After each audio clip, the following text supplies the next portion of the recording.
दिग्गज उद्योगपति रतन टाटा का बुधवार देर रात मुंबई के कैंडी ब्रिज अस्पताल में निधन हो गया। जैसे ही ये खबर देशवासियों को लगी, तब से उन्हें श्रद्धांजलि देने का सिलसिला भी जारी है। आपको बता दें कि रतन टाटा पारसी समुदाय से ताल्लुक रखते थे। ऐसे में उनका अंतिम संस्कार पारसी रीति रिवाजों से होगा या नहीं, इस पर संशय बरकरार है। जहां तक पारसी धर्म के अनुसार अंतिम संस्कार की बात करें तो ये हिंदू और मुसलमानों की तरह काफी अलग होता है। दरअसल पारसी लोग मानव शरीर को प्रकृति का उपहार मानते हैं। वे मृत शरीर को वापस प्रकृति को सौंप देते हैं। इसे पारसी भाषा में दफमा कहा जाता है।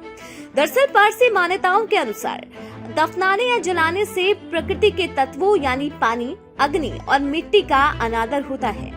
इसलिए वो शवों को दफनाते या जलाते नहीं, बल्कि अंतिम संस्कार की सुबह शरीर को अंतिम संस्कार की रस्मों के लिए तैयार किया जाता है।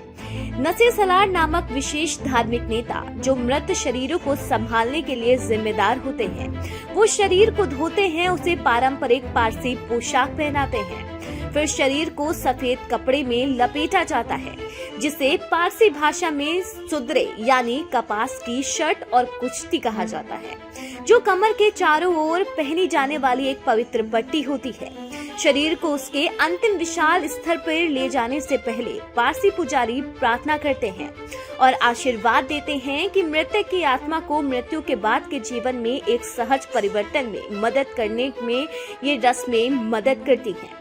वहीं परिवार के सदस्य और करीबी रिश्तेदार अपना सम्मान देने और इन प्रार्थनाओं में शामिल होने के लिए इकट्ठा होते हैं।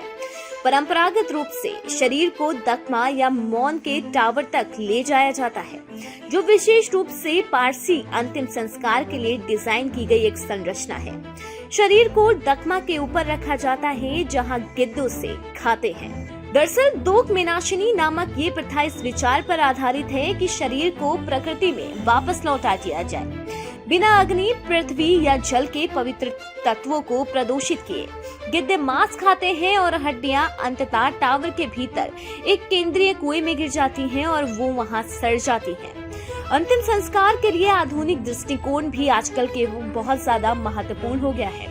दरअसल पर्यावरणीय और व्यवहारिक चिंताओं के साथ साथ आज के वक्त में गिद्धों की आबादी में तेजी से गिरावट देखने को मिल रही है, जिससे यहाँ पर कुछ आधुनिक अंतर भी सामने आए हैं। कई स्थानों पर शरीर को विकसित करने और प्रकृति में वापस लौटाने में तेजी लाने के लिए सौर सांद्रक का उपयोग किया जाता है। वैकल्पिक रूप से कुछ पारसी परिवार अब इलेक्ट्रिक शमशान का विकल्प भी चुन रहे हैं, जिसे एक बहुत ज्यादा व्यवहारिक और पर्यावरण के अनुकूल ऑप्शन माना जाता है।